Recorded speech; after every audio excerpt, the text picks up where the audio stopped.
Muy buenas noches, bienvenidos a Visión Real COP, el espacio donde analizamos la economía, el cooperativismo y la realidad nacional con visión de futuro, responsabilidad social y sentido humano. Hoy abordaremos un tema clave para el país y para todos los sectores productivos de la nación, las perspectivas económicas y las premisas que marcarán el año 2026, un año que se perfila decisivo, con desafíos globales, ajustes monetarios, transformaciones tecnológicas y una necesaria lectura estratégica del contexto nacional. Para ayudarnos a comprender este escenario, sus riesgos y oportunidades, nos acompaña un reconocido analista económico con una mirada clara, sostenible de la República Dominicana, Yanio Concepción. Con él vamos a analizar el comportamiento esperado de la economía, las variables claves, la inflación, el crecimiento, el empleo, tasa de interés y cómo estas premisas impactan al sector cooperativo, a las empresas, a las familias y a los jóvenes emprendedores. Yo soy Amber Guzmán y estaré acompañándoles en un ratito con Yanio Concepción en esta entrevista especial que usted no se puede perder, cómo se perfila el 2026 desde el punto de vista económico y cuáles son las señales que hoy debemos leer con mucha atención. Así es que ustedes no se muevan de ahí, que vamos a hacer una pausa breve. Tomen lápiz y papel porque es importante lo que ustedes van a escuchar con Yanio Concepción aquí en Visión Real COP. Volvemos enseguida.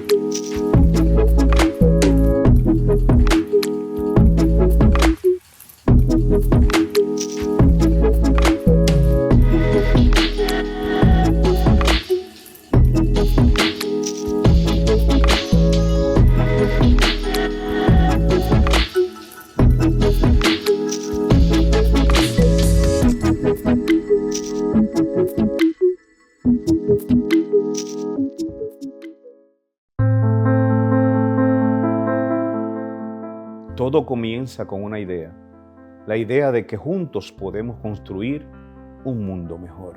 Cada sonrisa que iluminamos con educación y recreación es un paso hacia el futuro, porque creemos que el conocimiento transforma vidas. Con cada joven que formamos y acompañamos, garantizamos un empalme generacional con sensibilidad social y vocación de servicio. Cada semilla que ayudamos a sembrar fortalece la tierra de quienes la trabajan con esfuerzo y pasión. Cada sueño que materializamos no es solo un negocio, es una historia de crecimiento y desarrollo. En cada paso que damos, promovemos la inclusión, participación, valoración igualitaria y equitativa de hombres y mujeres. Cada vivienda que ayudamos a construir es una promesa de estabilidad, seguridad y amor. Gracias a la cultura del ahorro, con el peso a peso, contribuimos de manera tangible al bienestar de las comunidades y de su gente. Cada jornada de prevención de salud lleva esperanza para una mejor calidad de vida y cada persona que forma parte de esta gran familia lleva en su corazón el propósito de servir, de transformar, de impactar positivamente. Porque en Vega Real no solo hablamos de cooperativismo, lo vivimos, lo sentimos y lo compartimos. Juntos construimos un mundo mejor.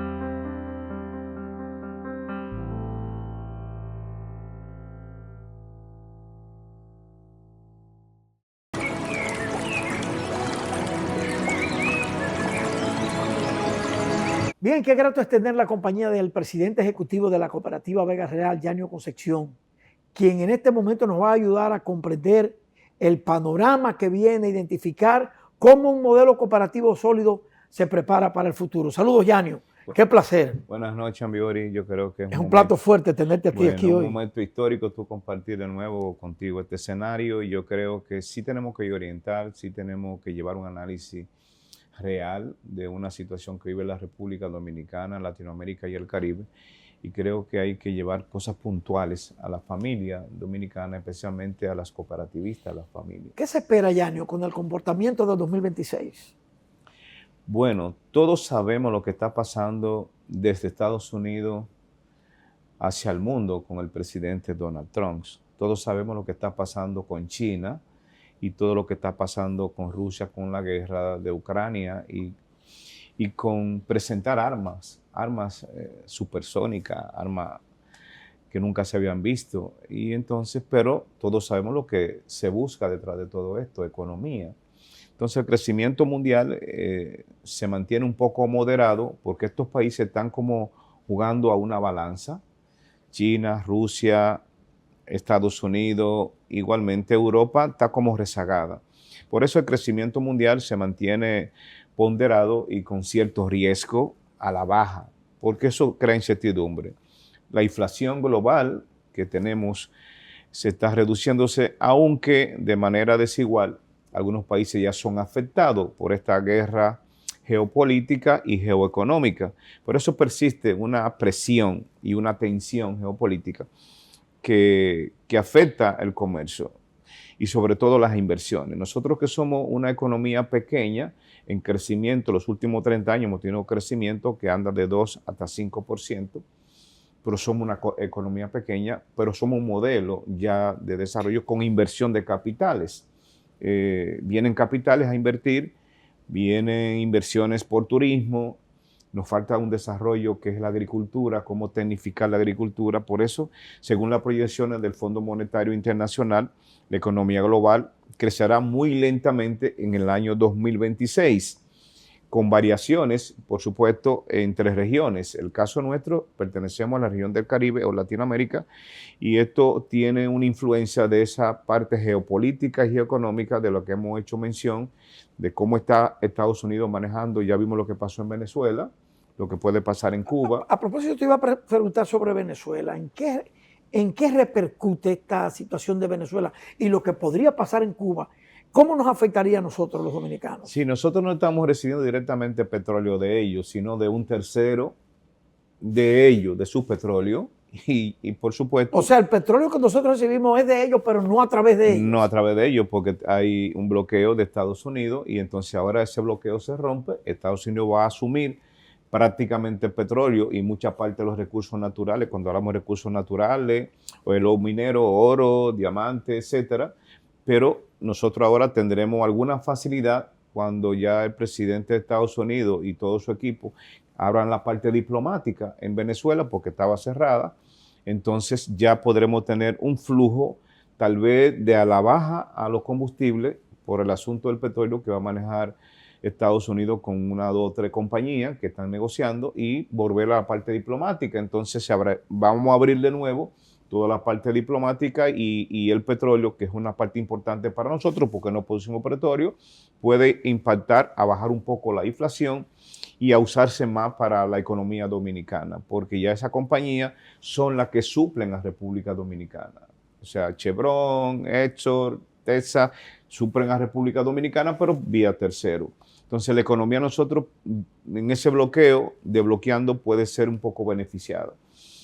Pero hay otro elemento. Estados Unidos plantea que hay que comprarle todo, no solamente el petróleo que ellos van a sacar de Venezuela, porque apenas llevarlo a Estados Unidos son 4 horas, traerlo de Irak, de Arabia Saudita, de esa zona, durarían 2 o 3 semanas. Entonces, y es una parte política. El petróleo es una parte política. Entonces, ahí está la economía nuestra, y creo que tenemos que ver ese contexto de lo que el Fondo Monetario plantea en la economía global, que se ha retraído. O sea, la economía está muy ahora a una expectativa, una incertidumbre, porque lejos de crecer, la economía va a disminuir según el Fondo Monetario, el Banco Mundial, y entonces con este impacto de que posiblemente la guerra no se haya detenido, de que China tenga una incidencia en América Latina y el Caribe, ya tú ves en República Dominicana como los chinos, fruto del acuerdo que hizo el gobierno antepasado, tenemos plaza y ellos entraban bajo una seguridad y un impuesto único, y ya tú puedes ver La Vega o otro pueblo donde estamos inundados de productos chinos. Nos han invadido. Pero ahora viene una embajadora, después de no tener embajadora o embajador, una embajadora que dice no, vamos a negociar nuestro producto primero. O sea, también eso trae como consecuencia que los pobres que van a este tipo de plaza también van a tener un conflicto de los intereses de lo que sea el negocio con Estados Unidos. Nosotros dependemos 80% de la economía norteamericana. Y a depender con una embajadora, con un encargado de negocio, con un consulado también que tiene una situación, el cónsul general es una cosa, la embajadora es otra y el encargado de negocio es otra. Entonces ya nos van a imponer ciertos criterios para otro tipo de economía que, lejos de la incertidumbre, el caso nuestro, la macroeconomía se maneja bien, la macroeconomía. Lo que no se ve es, como dice la gente, el dinero en la calle, porque el gobierno apenas tiene un 8%, no pasa del 10% para hacer inversiones públicas. Ya tú ves, pasa en La Vega que para hacer un puente tenemos que durar 3 años. El caso del puente de Río Camus, los dos puentes de Río Camus. Los dos puentes de La Vega. Para inversiones grandes, el presidente asumió el caso del metro como una situación de quitar esa atomización en Santo Domingo, porque es un caos Santo Domingo el tránsito, igualmente lo está haciendo en Santiago. Ojalá podamos tener el metro de Santiago a Santo Domingo para bajar costos de transporte. Entonces, todo esto va a tener un impacto en la embajada, en cada negocio, y lo que el Fondo Monetario dice, bueno, 2% a nivel del mundo, y la República Dominicana se entiende que va a tener un crecimiento fruto de esa geopolítica y esa economía de impacto, que hay que prepararse para que sea beneficio del pueblo. Yanni, ¿cómo la gente de abajo, la que nos ve a esta hora, puede manejar el concepto de inflación? Porque hay gente que no entiende lo que es inflación, lo que es esta inflación, y sería bueno que tú, como un experto en economía, le expliques a la gente cómo manejar la inflación, las variables de la inflación. Bueno, cuando hablamos de la inflación, estamos hablando que Estados Unidos tiene una inflación. El problema de Donald Trump es la inflación. El problema de Donald Trump es cómo mover la economía. Por ejemplo, él acaba de anunciar que van a usar 200,000 millones para la vivienda, porque la vivienda en Estados Unidos está muy alta. El costo de adquirir una vivienda de 400 o 500 mil dólares, y ya una clase media o una clase baja no puede adquirir una vivienda. Igualmente pasa en República Dominicana, se disparan los costos, porque los materiales, se paralizó la construcción. Entonces, la inflación... Daniel, ¿tú percibes que está paralizada en estos momentos en la República Dominicana el sector construcción? Sí, está por encima del 35% está paralizado, en casi un 40%. ¿Y a qué se atribuye eso, Yanni? Bueno, a que si el gobierno quiere mover recursos para construcción, como ha hecho con el Banco Central, vamos a colocar dinero para construcción, de ese encaje legal o de esa captación, o vamos a captar dinero para colocarlo a tasas bajas, el gobierno tiene que motorizar, porque en los países como el nuestro depende de lo que el gobierno quiera mover en la economía.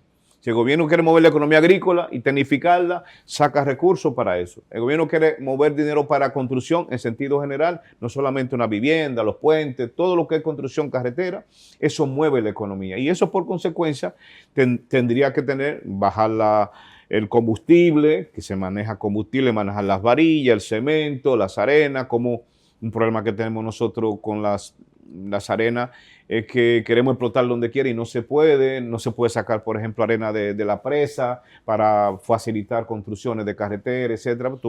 Y las presas están sobresedimentadas. Sí, entonces todo eso depende de un presupuesto nacional. Okay. Entonces, el presupuesto nacional, que tiene una incidencia del Producto Bruto Interno, o sea, cuando hablamos del presupuesto nacional, estamos hablando de 1.744.000 billones, y este es el presupuesto más alto de la historia de la República Dominicana. Eso impacta en un 20.1% del Producto Bruto Interno. ¿Qué es Producto Bruto Interno? Todo lo que ingresa a la economía, turismo, agricultura, todo lo comercio. O sea que apenas el gobierno del presupuesto nacional tiene un 20% de Producto Bruto Interno. Después lo tiene ya el sector privado. Entonces tú estás hablando que el 80% de la economía lo maneja el sector privado. Y la gente cuando dice que, como tú hiciste la pregunta, ¿qué es la inflación? La inflación es cuando usted va a comprar con 100 pesos Sí. y al otro día son 110. Ahí era que yo quería que son 110 que tú no lo tienes, porque sí. tú ganas 20,000 y tienes que buscar 10 pesos más. Sí, entonces la gente dice, todo está caro, que no se mueve la economía. Bueno, es que ya usted va a comprar cosas a 110, a 105, a 120 pesos y su ingreso ha sido igual. Y eso entonces se llama inflación. ¿Qué no pasa en República Dominicana? Lo que está pasando en Estados Unidos también hay inflación, que la gente grita, está caro la comida. Tú vas a Estados Unidos, ahora la gente dice, está cara la comida. Por supuesto está cara la comida porque hay una inflación. Entonces, República Dominicana no se escapa a que esté una inflación en Estados Unidos y que hay una inflación en República Dominicana con un presupuesto que se supone debió tener una reforma fiscal. Primero una reforma eléctrica que no se ha hecho porque ahí se van miles de millones de dólares que van subsidiados que nosotros tenemos que pagar la consecuencia. Hay una reforma también de lo que paga el Banco Central del caso de Baninter. No se ha hecho esa reforma. Hay más de 46% de evasión de impuestos. Cuando se va de impuestos en un país, sencillamente tenemos que ver que ese dinero no va a llegar para educación, que no va a llegar para salud, que no va a llegar para transporte porque se está evadiendo. Y además, los empresarios le corren a los impuestos, quieren engañar a los impuestos. La población no, tenemos que pagarla como quiera, por el consumo tenemos que pagar impuestos. Por eso este propósito de ver que el Fondo Monetario ha insistido que a justificar cuánto más dinero le damos al Estado para hacer inversión, como el presidente lo ha planteado en un consejo de gobierno, en educación, en salud, en transporte. Esa es la macroeconomía para poder bajar la inflación y crear más empleo. Yo no estoy de acuerdo con estos recursos que se están haciendo en República, dándole tantos bonos, subsidios, no estoy de acuerdo. O sea, el país tiene que tener más trabajo y mejor salario. O sea, lo que hay que producir, todo este asistencialismo, lo que produce más pobreza. Porque si tú produces más trabajo y produces mejor salario, mejor estabilidad económica, la gente puede decir, bueno, tengo un trabajo en agricultura, en turismo allí, pero me pagan bien y puedo moverme con mi economía. Por eso, el propósito de reformas fiscales es que el gobierno tenga mucho más dinero y impulsar, por supuesto, una inversión pública, responder a necesidades sociales que son determinantes, que el país tenga mayor productividad, mayor exportación, que se cubra todo lo que podamos cubrir aquí, pero tener mayor exportación. Y entonces esto prácticamente son los supuestos macroeconómicos, los indicadores macroeconómicos que sustentan el presupuesto nacional y que están alineados a una expectativa de crecimiento de nuestra economía de 4.5% para 2026. O sea, el Fondo Monetario, el Banco Mundial, la CEPAL dicen que República Dominicana, independientemente que el Fondo Monetario dice que América Latina o el mundo crezca 2.2%, República Dominicana va a crecer 4.5%. Daniel, ¿cómo la gente percibe el crecimiento? La gente que nos está viendo, que le dice, bueno, crecimos tanto por ciento este año. ¿Cómo es que la gente percibe el crecimiento? Para que tú lo expliques. Es que el crecimiento de la macroeconomía, ese 20.1%, se supone debe reflejarse en inversiones, en la seguridad social, etcétera. Y entonces la gente cuando paga impuesto con su salario, percibe que yo tengo una economía estabilizada, que puedo ir al supermercado, que puedo ir al colmado y no me incrementan los precios. Yo puedo hacer mi casita y no me incrementan los precios de construcción, varillas, cemento. Okay. Entonces, todo eso es lo que percibe la gente cuando dice, el dinero no se mueve, el crecimiento está, pero el dinero no se mueve, está todo caro. Entonces la gente dice, pero estamos creciendo en la economía. Ahora, la focalización de tener gastos de calidad en un presupuesto, o sea, de tú controlar tu gasto y que sean de calidad, o sea, tanto el pago de personal como de mantenimiento, etcétera, gastos de calidad, que el gobierno también lo haga como lo hace la familia. O sea, yo quiero tener mi carro, mi casa con un salario y con una tasa de interés no muy alta para yo pagar mi carro, mi casa, hacer mi negocio, emprender. Ahí es que se ve realmente no solamente la inflación, el crecimiento también del país. Si el país crece 4.5%, tú puedes crecer 10, 15, 20%. Si la economía está estable en términos de lo que tú tienes que adquirir. Pero si cuando tú tienes que adquirir con un mismo salario y te sube todo, ya tú dices, no, aquí hay un crecimiento del gobierno, pero no un crecimiento de la población y la familia. Yanio, un tema interesante, 2026. Quisiéramos escucharte porque tú eres una persona acuciosa y que vive en esto de lo que tiene que ver con la tecnología. Ahora la tecnología o quita oportunidades o trae oportunidades desde la perspectiva de Yanio Concepción. ¿Qué nos espera en materia tecnológica? Bueno, ya el mundo está hiperconectado, o sea, que el que tiene un celular inteligente es para usarlo. O sea, tú dices, baja una aplicación. Lo más fácil es un celular inteligente, baja una aplicación de cómo manejar tu presupuesto. ¿Qué tú gastas? ¿Qué tú gastas realmente con tu ingreso? Que una aplicación en tu celular tú lo puedes llevar. Este mes, por ejemplo, enero es el mes más largo del año. ¿Por qué más largo? Porque diciembre lo gasté todo. Sí. Y vienen las A mortificaciones. principio de enero lo gasté todo, que Año Nuevo, que Reyes lo gasté todo. Sí. No, usted no supo manejar su presupuesto. Sí. Tiene tecnología, entonces la tecnología hay que saber usarla como una herramienta para tú controlar, no es estar conectado gastándole internet a dos compañías, viendo basura, contenido malo, o dándote dopamina en la cabeza con TikTok, con Instagram, con Facebook, como yo tengo un problema económico, tengo un problema de depresión, como tengo un problema de estrés, de ansiedad, entonces cojo la herramienta y me estoy dando dopamina todos los días, pero no llevo control ni siquiera de una aplicación. Cuando hablo de la primera aplicación, es el manejo del presupuesto, en qué tú gastas tu ingreso y cómo tú lo estás gastando tu ingreso, y dentro de tu ingreso obligatoriamente, como hace Noruega, Suiza, todos los países desarrollados, China, que dicen el 30, 35, 40% yo lo llevo para mi ahorro, y mi ahorro también se convierte en una seguridad social, porque la seguridad social lo que te dice, tú estás ahorrando para pensionarte, pero mañana ¿qué tú vas a tener? 8,000, 10,000, 15,000 pesos. No. Entonces, el manejo de la tecnología en términos general, en servicios financieros, en el servicio cooperativo, en la población, debe ser como una herramienta para tú tener control de tu vida, de tu presupuesto, de lo que tú quieres ser feliz. Yanio, en este entorno económico que estamos viviendo, Cooperativa Vega Real ha estado presentando tasas competitivas. ¿Cómo se construye esto?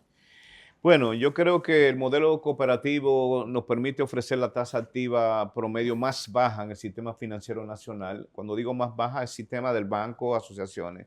Al tiempo que también proporcionamos los mejores rendimientos a los socios con tasa pasiva. Ahí voy a hacer un parar. Cuando hablamos de tasa activa, estamos hablando de los préstamos que yo tomo en la institución.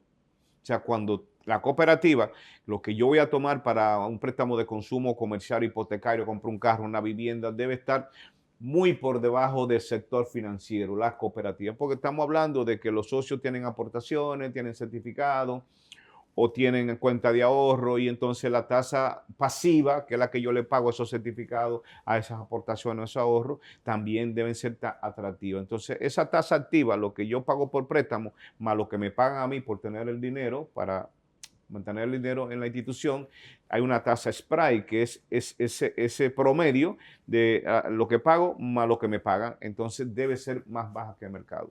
El caso de Cooperativa Vega Real, eso se traduce en incentivo para el ahorro, en la inclusión financiera, en la capitalización interna que favorece la economía real de cada miembro y de la familia.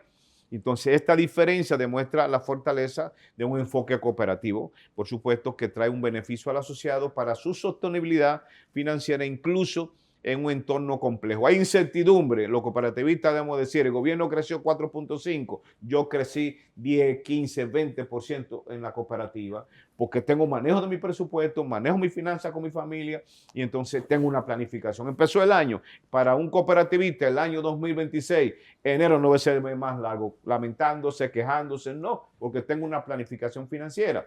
manejo mis gastos y de mis gastos ¿no? tengo un ahorro. Y la educación Por supuesto, que educación aporta la cooperativa. La Es educación permanente. debe ser permanente. O sea, que llegó el año, vamos a educación financiera, empezando enero, febrero y marzo, para que la gente vuelva de nuevo al nivel de las aguas. Expuesto todo esto, Yanio, entonces, ¿cuáles son las proyecciones concretas que tiene la cooperativa Vega Real en este 2026? Bueno, este año vamos a ayudar, vamos a orientar, vamos a educar tres aspectos básicos. Mantener la educación financiera con nuestras personas, a nuestra familia.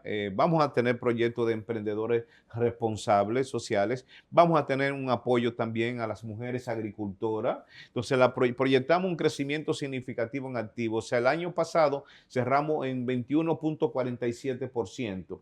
Como se plantea un año de una economía un poquito, estos primeros semestres complicada hasta que no se nivele la situación de Estados Unidos con los países que hemos mencionado, Venezuela, Cuba, Nicaragua, Ucrania, el caso de Rusia, China, hasta que no haya un acuerdo, estos primeros 6 meses hay que estar un poquito reservado. Por eso nosotros queremos expandir nuestra cartera crediticia, gracias a Dios tenemos buena disponibilidad.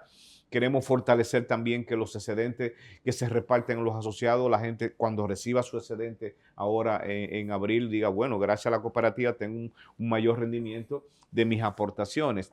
Vamos a continuar fortaleciendo nuestra infraestructura, vamos a tener nuevas oficinas para tener los servicios cerca de casa, porque la cooperativa por distrito, nosotros no hacemos oficina financiera, sino que donde hay ya 4, 5, 6 distritos, allí ya nuestros socios nos demandan una oficina. También eso va a ser parte de un crecimiento en la infraestructura. También esto incluye inversión en la tecnología que tú has hecho mención, o sea, estamos en un tiempo tecnológico. Mientras más rápido tenga la gente la información, ya sea su celular, su tablet, su computadora, vamos a usar la tecnología para ayudar a la gente como una herramienta para crecer, para desarrollarse, como te decía, planificación financiera, usarla bien, la herramienta. Vamos a fortalecer la educación. Sin educación no hay cooperativista, ni hay cooperativa. Vamos también a tener, ya repetía, más expansión de nuevos productos. Y sobre todo tenemos una situación que la cooperativa en su visión, que tú bien la conoces, es ser líder en el sector financiero, Así no es. ser líder en el sector cooperativo. Nosotros no competimos con cooperativas, aunque estemos atomizados, entonces fortalecer esa posición competitiva que ha llevado la cooperativa en los últimos 20 años a estar en el top 10 o 20 del sector financiero. O sea, estamos en el nivel alto del sector financiero, en términos de indicadores financieros, tasa de interés, el crecimiento. Entonces, Vega Real con esto busca tener verdaderamente centralizar todo en sus socios y en la familia y la comunidad. Yanio, los desafíos del cooperativismo en este 2026. Bueno, en Biorizón mucho y los resumimos, porque realmente hemos tenido más de 20 años patinando con una propuesta de ley y ya no. El sector cooperativo, basado en la Constitución de la República, tenemos que asumir una gran responsabilidad, el liderazgo, la cooperativa, el IDECO, el gobierno, el presidente, de que tenemos que actualizar nuestro marco jurídico. La cooperativa deben participar más la cooperativa, se quejan, se lamentan, pero hay que participar más en la unidad y responsabilidad y una visión país. Por supuesto, esto depende de un liderazgo con liderazgo ético, responsable, que vea el cooperativismo como una alternativa en el Estado Dominicano, en el país, una alternativa dentro de las tres economías, la economía pública, la economía privada y la economía social y solidaria, y el cooperativismo una herramienta de desarrollo, porque si hablamos de 2.2 millones de cooperativistas, más de 2.529 cooperativas registradas en IDECOT, entonces tenemos que pensar ya en los tiempos modernos que estamos en un marco jurídico que nos dé tranquilidad.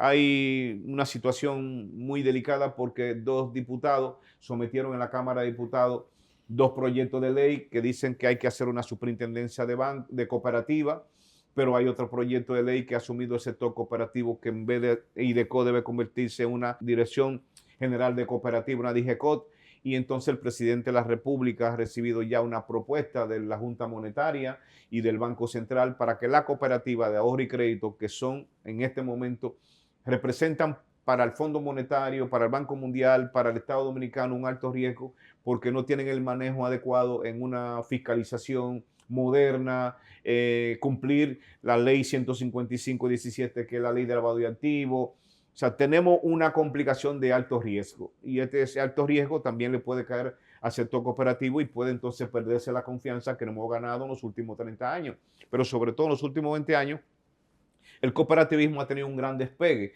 y hay que asegurar que esa confianza que ya tienen los asociados, los que llevan sus ahorros o su certificado a la cooperativa, que es una especie de competencia en el sector financiero, porque lo único que tenemos es confianza. Por eso Vega Real es grande y confiable porque la gente sabe que hay que confiar en Vega Real porque todo lo hace con transparencia, con buena gobernanza. Y la gente lo dice en la calle, No, esa es una cooperativa confiable. Lógico, porque la gobernanza es esa, buena gobernanza de abajo hacia arriba, de arriba hacia abajo. Entonces, eso hay que garantizarlo con normativa, con leyes. Entonces, es un gran desafío que tienen las cooperativas, cómo el marco jurídico se actualiza y creo que el presidente está en esa disposición. Vamos a esperar qué va a pasar ahora en febrero. La cooperativa también tienen que tener una esencia más social en ese sentido. O sea, han dejado de ser de principio y de valores. Sencillamente son cooperativas financieras. La mayoría de las que son de mayor cantidad de activos son cooperativas financieras. Y eso significa que los bancos dicen, pero tú estás haciendo lo que yo hago. Y entonces no están cuestionando. De ahí es que viene el cuestionamiento. Lógico, el Banco Central, la Superintendencia, la Junta está cuestionando al sector cooperativo. Tú estás haciendo lo que yo hago y estás pagando tasa de interés por captar recursos mucho más alta del promedio del sistema financiero nacional. Entonces no están vigilando. Y tenemos una ley que es de lavado de activos que no están vigilando y nos dicen, es que lo que tenemos aquí, ustedes son de alto riesgo, pero están haciendo lo mismo que yo hago en cualquier esquina. Entonces tenemos que asumir la responsabilidad social de los principios y de los valores del cooperativismo. O sea, responsabilidad social. La cooperativa es de los socios, para los socios, pero también que se note el crecimiento en cada comunidad. Por eso debemos incluir no solamente la inclusión y el desarrollo sostenible, sino asumir una responsabilidad de que somos cooperativas y tenemos cooperativistas y que ese impacto en cada comunidad, en cada familia, debe decirse, gracias a mi cooperativa, yo tengo mi casa, yo tengo mi ahorro, mi carro, mi motor, mi finca, mi tierra, gracias a la cooperativa. Ese es el balance social. Lo que no ha faltado es que usted me valore que el Banco Central no lo tiene, no tiene muchos indicadores financieros, pero el balance social y el balance económico del sector cooperativo, hay que ponerlo claro, transparencia. Y eso es con buena gobernanza. El balance social también hay que decirle al gobierno, al Estado, que somos los aliados al Estado. Mira, tenemos un balance social de miles de millones de pesos aportando en educación, en salud, a los niños, a los jóvenes, a las mujeres, y eso es el balance social. Aportamos a la comunidad, entonces no es que tenemos aquí 470 mil millones en activos de la cooperativa, es que tenemos aquí miles de millones que sobrepasa eso que tú estás viendo un activo, que es una competencia del sistema financiero, porque esto es más importante, ayudar a la gente, hacer crecer a la gente y por supuesto al país. Con relación a un proyecto que tú anunciaste al principio de esta entrevista, que es algo importante que ha focalizado la cooperativa Vega Real sobre a las mujeres del campo. ¿En qué consiste este proyecto de productividad y el aporte que daría la cooperativa Vega Real a la mujer del campo? Mira, Biori, yo soy amante al desarrollo de las mujeres. Este año la FAO le dedica, y creo que también otros ministerios, otros organismos internacionales, a la mujer agricultora. Mamá Tingón fue un ejemplo de lucha. Así es. De lucha, pero también de producción. Tenemos muchas mujeres que los hijos han abandonado el campo, los parientes ya envejecen y están asumiendo, creando abono, creando su pequeña producción agrícola. Hay que resaltar el valor de la mujer en la agricultura y hay que apoyarla porque tenemos Vega Real, como estamos en una región productiva, especialmente agrícola. Por supuesto, tenemos al nuevo ministro, que también es amigo tuyo y que es amigo nuestro, le hacemos este llamado al ministro Olivero Espaillá, de aquí, de corazón. Vamos a apoyar a las mujeres en la agricultura con los huertos, sembrando su hortaliza, su producción agrícola, tecnificando a las mujeres, porque las mujeres tienen un sentido más familiar, más integral, y entonces este año nosotros queremos darle ese énfasis junto con la FAO, o sea, apoyarnos en la FAO, apoyarnos en agricultura, el caso de organismos de agricultura, porque para nosotros la mujer es una esencia de desarrollo, aparte que la mayor participación de asociados está en las mujeres. Yanio, una pregunta interesante que no podemos dejar pasar por alto en esta entrevista. El cooperativismo dominicano está ante una encrucijada histórica. Modernizarse sin perder su alma, crecer con prudencia y y regularse sin desnaturalización. Para Yanio Concepción, ¿esto qué significa real y efectivamente? Bueno, para Yanio Concepción, dejar hacia atrás el desfase de liderazgo. No es tantos cursos, talleres o congresos donde las cooperativas tienen que aportar grandes recursos. Es que el liderazgo asumamos. La ética como soporte del cooperativismo. Tenemos dos valores o valores, 7 valores generales en el cooperativismo. No podemos dejarlo en un zafacón.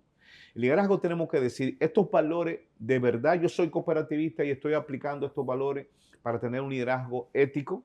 Entonces el liderazgo dominicano en el sector cooperativo, uno y otro, cuando hablo, el sector cooperativo dominicano está fraccionado. IDECO es el organismo oficial y se supone debe cohesionarnos. Entonces, el IDECO debe asumir la cohesión de un liderazgo ético, técnico, jurídico, financiero. ¿Cuáles son los líderes de verdad en la parte jurídica que tenemos? O en la parte financiera, por su crecimiento y transparencia. O en la parte jurídica, que no tenemos nada, Papo. En la parte jurídica ya hemos visto casos que hemos fracasado por no tener una supervisión.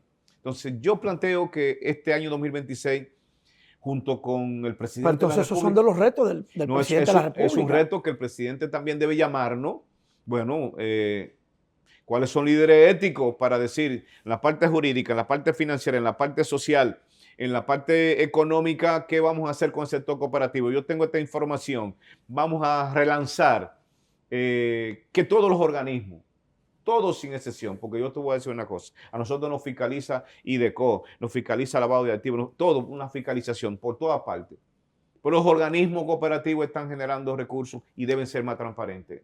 El liderazgo debe ser más transparente y debemos asumir una responsabilidad de decir, este país en los próximos 30 años tiene que ser cooperativo, tiene que estar cooperativizado, como lo señaló Américo Lugo, el doctor en el 1929, como lo señaló el profesor Juan Bosch, como el señor padre Pablo Estil. Entonces yo creo que tenemos la gran oportunidad porque tenemos un presidente cooperativista. Hemos tenido presidente cooperativista el antepasado, pero este lo ha demostrado. Vino a la cooperativa de dio un discurso.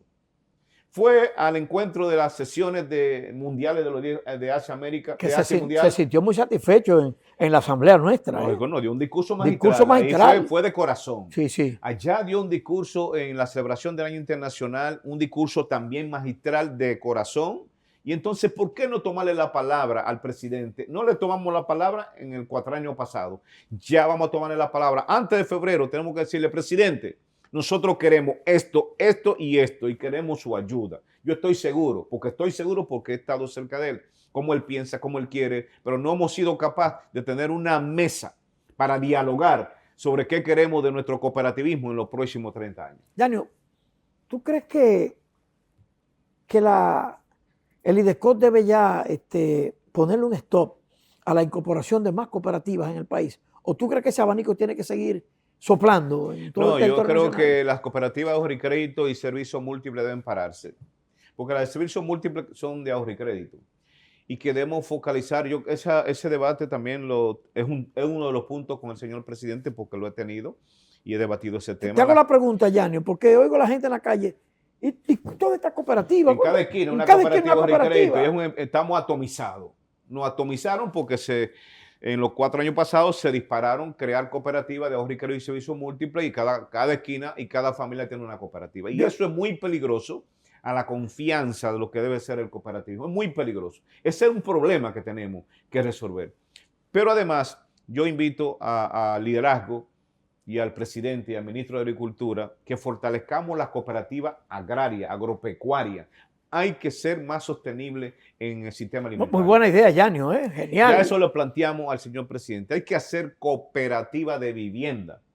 Más cooperativa de vivienda. Hay una crisis de más de 1 millón de déficit de vivienda. Las cooperativas de vivienda son soluciones en cada comunidad.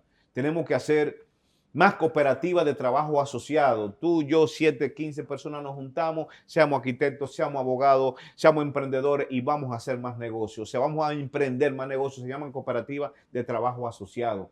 Ante esta crisis de salud, vamos a hacer más cooperativas de salud. O sea, tenemos la oportunidad de decir al señor presidente, al Estado Dominicano, al Congreso Nacional, el cooperativismo es herramienta y una alternativa social, económica y otro aspecto que tú sabes que no lo voy a descuidar, el ambiental. Tenemos que decir, porque La Vega tiene una cooperativa ambiental, que creo que está muy ligada a la cooperativa de arroz, pero vamos a salvar nuestro medio ambiente. No hay escapatoria para República Dominicana en esta isla de crecer un metro más. Hemos decrecido donde debemos cuidar nuestros recursos naturales. Entonces vamos a asumir la parte social como una herramienta de desarrollo para el país, la parte económica para decirle al país, somos una solución, somos una alternativa en este Estado de Derecho para quitarle el asistencialismo, la dádiva, crear esta podredumbre que hemos tenido desde Santana hasta la fecha de estar dando los recursos sin ningún retorno. El populismo. Es un populismo, el clientelismo. Sí. Vamos a romper eso. De una forma u otra se puede romper, presidente. Este es su último periodo. Y olvídese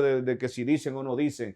Vamos a hacer un país más sostenible, donde paguemos impuestos y podamos decir mejor educación, mejor salud, mejor transporte, por supuesto, con el cooperativismo. Janio, se nos fue el tiempo y no quiero que se termine el programa sin antes de escuchar de viva voz de Janio Concepción. ¿Está a tiempo el que está viendo este programa de diseñar todavía su PPB, su plan personal de vida y diseñar su presupuesto familiar? Sí, papá, yo creo que los que están esperando que le toque la puerta, que vaya con ayuda, tóquese usted su primera puerta. ¿Dónde bueno. Yo estoy? Porque hay gente que está esperando que le digan, mira, te voy a ayudar. Olvídese, ¿en qué nivel usted está? ¿En qué posición usted está ahora económicamente, socialmente? En chisme, en indiscreción, en llevar cartones, en quejarse, eso no le da solución. La primera posición que nosotros tenemos que tener, en qué nivel yo estoy y piense. Y de ahí en adelante usted va a decir lo que tú estás, mi plan personal, mi propósito de vida, cómo estoy caminando con el propósito de mi vida, mi plan profesional, cómo estoy generando yo mi ingreso. Bueno, es el mismo, el personal que tú quieres en tu vida. Usted quiere estar en la iglesia, usted quiere estar en el deporte, usted quiere estar allí, quiere estar en vocación de servicio. Es un plan personal, pero el plan profesional. Y por supuesto, sin un plan familiar, económico, no se crece en ningún país. Defina todo lo que va a hacer con sus hijos, con su esposo o esposa y diga, vamos a tener una mejor familia en lo social, en lo económico, en lo educativo, en lo ambiental y vamos a decir, vamos hacia adelante, que podemos y queremos tener un mejor país. Bueno, Janio, ha sido un placer haber contado contigo en este programa Visión Real COP y ver las perspectivas económicas 2026. Pero antes de irte, yo quiero que tú le dejes un mensaje a todos los que sintonizan este espacio, Visión Real COP, qué hacer todavía porque estamos a tiempo en el 2026 y ese mensaje al cooperativismo que tú siempre le llevas a la familia desde esta plataforma. Bueno, el qué hacer, por supuesto voy a hacerlo de Cooperativa Vega Real. Tenemos 286 distritos cooperativos. Lo que hablamos es que usted tiene la oportunidad de ir a cada comunidad donde está Vega Real y allí hacer su membresía. Si no lo puede hacer ahí, vaya a cada oficina, 25 oficinas. ¿Qué hacer en nuestro país en este momento? Llevar aliento, llevar esperanza, llevar amor, que es la palabra central de Jesús. No busquen más Jesús que amor. Pero hay una palabra de los chinos y Confucio, disciplina. Tener más disciplina, más respeto a esos que nos han dado la vida, más respeto a la nación, más respeto al entorno, disciplina, amor. Y por supuesto decir, juntos podemos tener un mejor país desde el 2026 hasta siempre. Bueno, muchas gracias al licenciado Janio Concepción, presidente ejecutivo de la cooperativa Vega Real. Señores, en Visión Real COP creemos que la economía se construye con números, pero se sostiene con valores. Muchas gracias por acompañarnos aquí en Visión Real COP, órgano de la cooperativa Vega Real. Hasta la próxima. Vamos a definir rápidamente lo que es la inflación. Y la inflación es un aumento sostenido y generalizado en el nivel de precios de los bienes y servicios en una economía.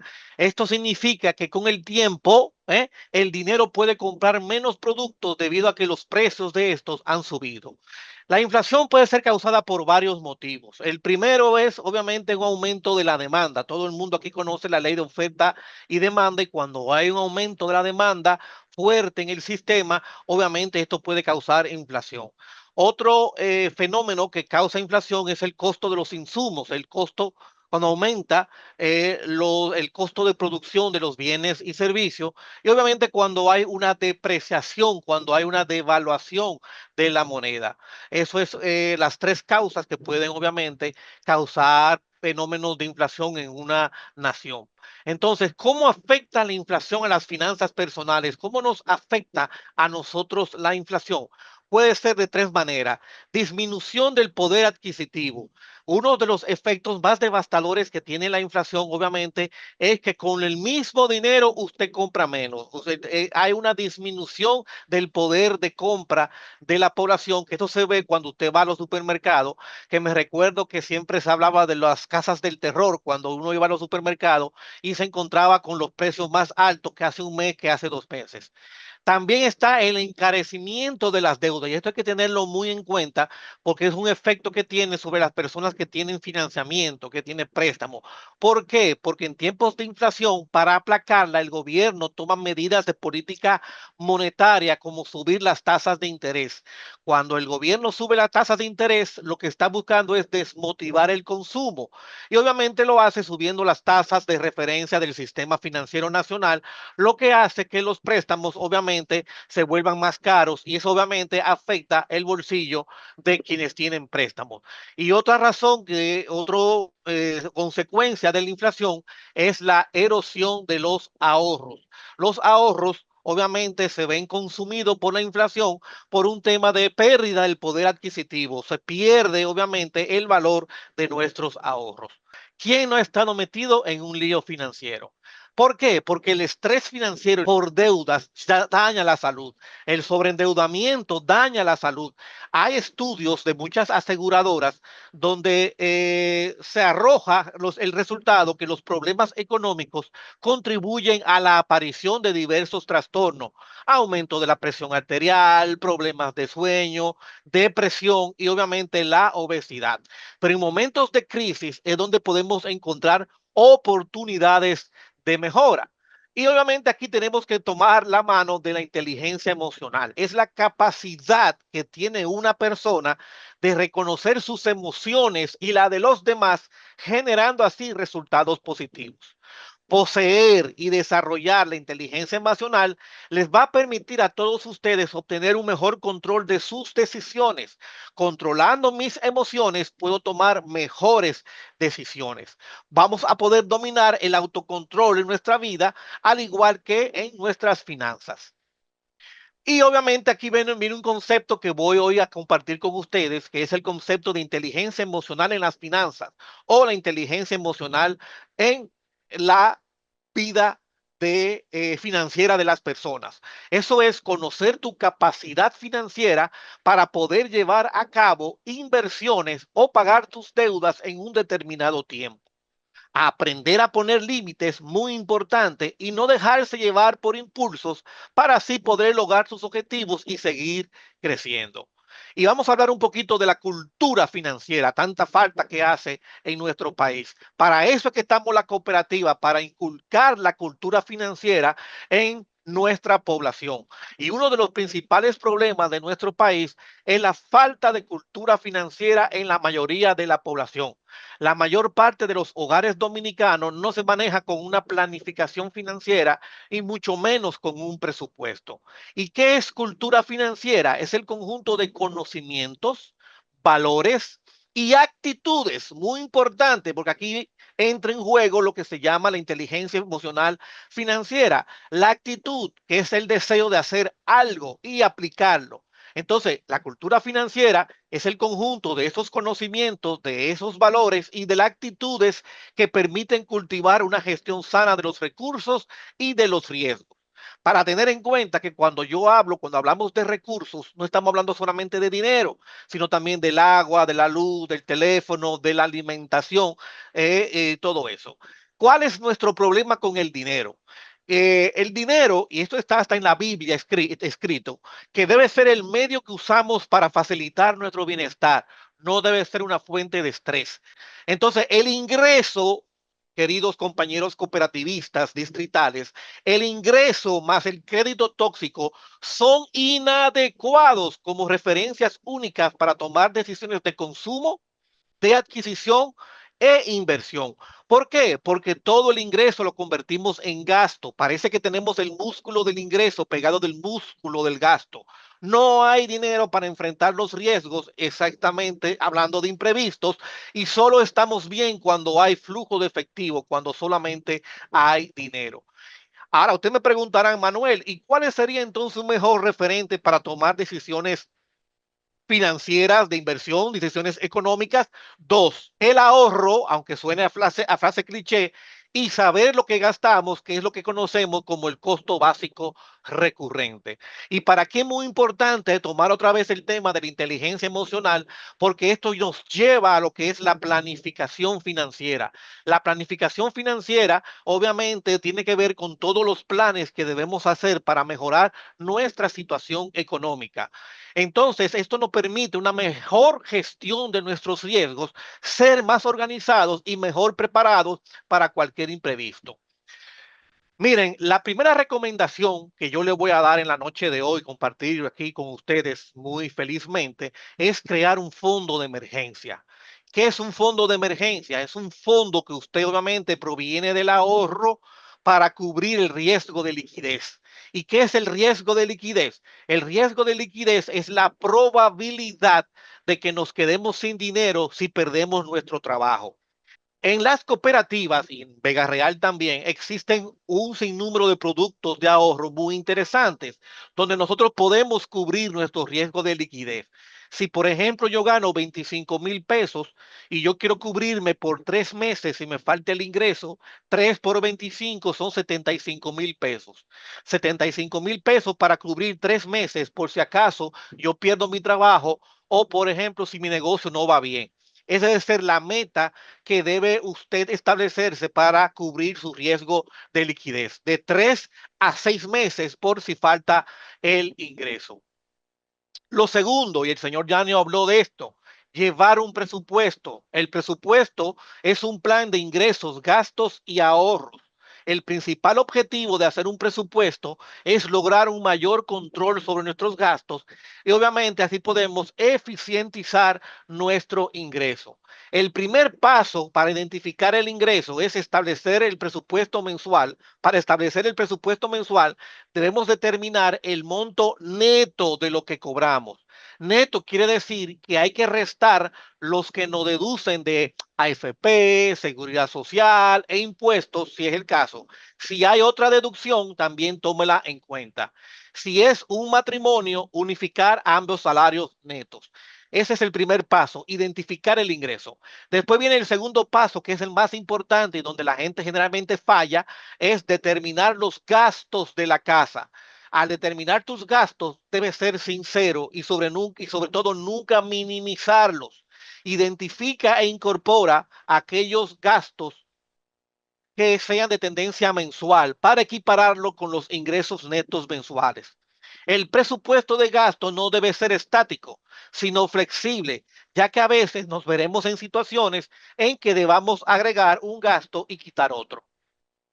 Entonces, ¿cuáles son los principales gastos, Manuel? Muy sencillo. Tenemos la alimentación, que debe estar en el 50%, la educación.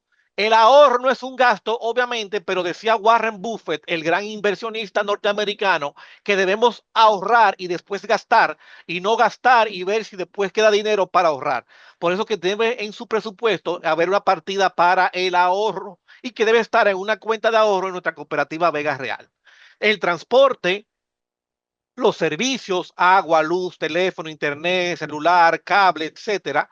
La salud, si hay algún problema, si hay alguna situación de salud en la familia, la vestimenta y atención, la diversión. El ocio debe presupuestarse porque lamentablemente por aquí pueden haber escapes que pueden descuadrar cualquier presupuesto. Y el tercer paso es el más sencillo, es determinar la diferencia.